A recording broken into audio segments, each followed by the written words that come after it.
Perkenalkan, nama saya Tasyania Najwa Salsabila, kelas 11 MIPA 2, nomor absen 21. Di sini saya akan mempresentasikan mekanisme melihat. Proses melihat pada mata adalah hal yang rumit. Mata merupakan indera penglihatan manusia dan juga hewan, di mana ia dibentuk untuk menerima rangsangan berkas-berkas cahaya pada retina. Selanjutnya dengan perantara serabut nervus opticus, mengalihkan rangsangan untuk diproses ke pusat penglihatan pada otak. Mata adalah alat indera yang secara konstan menyesuaikan pada jumlah cahaya yang masuk, memusatkan perhatian pada objek yang dekat dan jauh serta menghasilkan gambaran yang kontinu, yang dengan segera dihantar pada otak. Penglihatan pada manusia melibatkan deteksi gelombang cahaya yang sangat sempit, dengan panjang gelombang sekitar 400 sampai 750 nm. Panjang gelombang terpendek diresepsi sebagai warna biru, dan panjang gelombang terpanjang dipersepsi sebagai warna merah. Mata memiliki foreseptor yang mampu mendeteksi cahaya, tetapi sebelum cahaya mengenai reseptor yang bertanggung jawab untuk deteksi ini, cahaya harus difokuskan ke retina atau ketebalan 200 oleh kornea dan lensa. Foreseptor bisa dibagi menjadi dua jenis, yaitu sel batang dan sel konus atau kerucut. Reseptor batang berespons terhadap cahaya remang-remang, dan reseptor konus berespons pada keadaan terang dan mampu membedakan warna merah, hijau, atau biru. Reseptor batang dan onus terdapat di bagian dalam retina, dan cahaya harus berjalan melalui sejumlah lapisan sel untuk mencapai foreseptor ini. Setiap foreseptor memiliki molekul pigmen visual eritrolep, klorolep, cyanolep. Pigmen-pigmen ini menyerap cahaya dan memicu potensial reseptor yang tidak seperti sistem reseptor lainnya, menyebabkan hiperpolarisasi sel dan bukan depolarisasi. Bagian-bagian mata: A. Kelopak mata, B. Sistem sekresi air mata, C. Bola mata dengan saraf optik, D. Aqueous humor, E. Lensa, F. Vitreous humor, G. Retina, H. Rongga orbitae.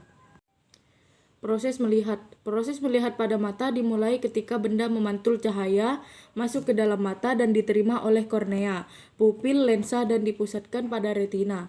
Pada retina, cahaya diubah menjadi muatan listrik yang dikirim ke otak untuk diproses melihat serabut saraf penglihatan, sehingga kerja otak menghasilkan orang dapat melihat benda yang dilihatnya.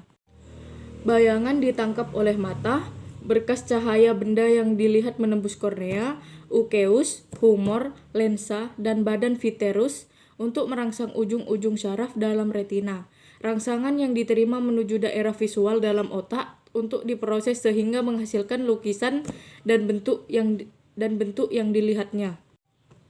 Pupil berfungsi mengatur cahaya akan melebar ketika menerima cahaya kurang. Lensa mengatur bayangan jatuh tepat pada retina. Retina atau selaput jajah merupakan jaringan tipis yang terdiri dari jutaan sel saraf, yaitu sel batang dan sel kerucut.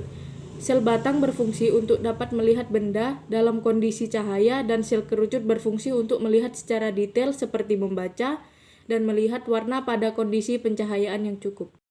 Lensa mata menerima cahaya dari pupil dan meneruskannya pada retina. Fungsi lensa mata adalah mengatur fokus cahaya, sehingga cahaya jatuh tepat pada bintik kuning retina. Lensa mata akan menipis ketika melihat objek yang jauh. Untuk melihat objek yang dekat dengan ketelitian tinggi, maka lensa mata akan menebal.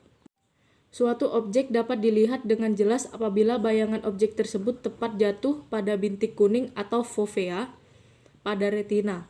Dalam hal ini, lensa mata akan bekerja otomatis untuk memfokuskan bayangan objek tersebut. Pada kelainan refraksi, terjadi kelainan pembiasaan pada mata karena otot siliaris dan lensa mata tidak dapat memfokuskan bayangan yang diterima pada retina.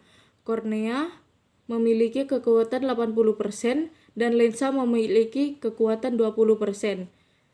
Jika pembiasan kurang atau melebihi, maka terjadi kelelahan mata. Cukup dari saya, kurang atau lebihnya mohon maaf. Wassalamualaikum warahmatullahi wabarakatuh.